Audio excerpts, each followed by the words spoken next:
İran deyilən ölkə minilliklərlə Azərbaycan dövləti olubdur və bu Azərbaycan dövlətində türk sülalələri demək olar ki, bütün 90% Azərbaycan bu ərazidə Azərbaycan türkləri hakimiyyəti olubdur. 20-ci əsrin əvvəllərindən etibarən bu ölkədə Azərbaycan türkləri ilə farslar arasında hakimiyyət mübarizə gedirdi. Səttarxan hərəkatında bu hiss olunurdu, Şeyx Məhəmməd Xiyabani hərəkatında hiss olunurdu. 1925-ci ildə İngilislərin köməkliyi ilə farslar üstünlük qazandılar və türk sülaləsinin, Qacarların hakimiyyətini devirdilər və farsların hakimiyyətini, Pəhləvilərin hakimiyyətini bərqərar elədilər. Və ondan sonraki dövrdə də bu mübarizə davam elədi.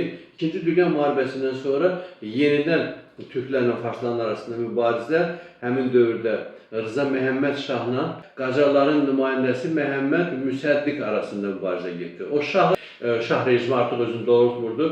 Yenə də farsların hakimiyyətinin din hakimiyyət səviyyəsini davam etdirdi. Orada da onun içərisində də Azərbaycan türklərindən farslar arasında mübarizə gedirdi. Bir tərəfdə Xameyni mübarizə aparırdı, yanında Azərbaycanlılar da vardı. Yəni Xamneyi kimi prezident oldu və Xameyninin vaxtında və digər adamlar vardı ki, Azərbaycan təmsil, amma artıq biraz İranlılaşmış, farslaşmış Azərbaycanlılardır. Amma digər tərəfdən isə Azərbaycan türklərinin xəttin yerindən Məhəmməd Kazım Şəriət Mədari, sırf Azərbaycan xətti, türk xətti yeridirdi. Orada fərqli də mövqeləri vardı. Orada da məğlub olduq.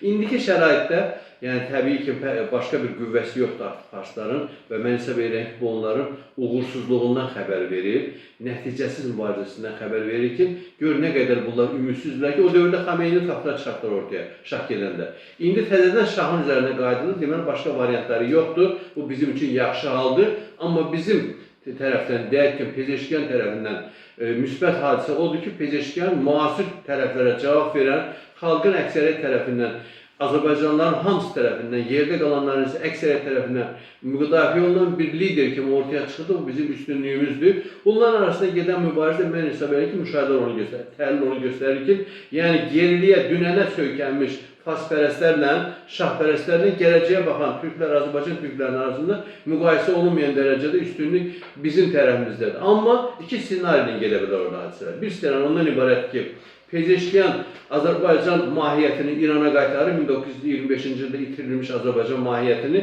və dərhal da Azərbaycan Türkçəsini dövlət dili elan edir, İran Azərbaycan Türk dilli dövlətə çevrilir, əvvəlki mahiyyətinə qayıdır. Bir variant budur. İkinci variant isə, yəni Cənubi Azərbaycanın ayrılması və Pezeşkiyanın rəhbərliyi altında Azərbaycan, deyək ki, Cənubi Azərbaycan, Güney Azərbaycan Cumhuriyyətinin yaranması. Bu variant da mümkündür. Mən hesab edirəm ki, birinci variant daha realdır və digər fikirləri də onun üzərində cəmləşdirmək lazımdır.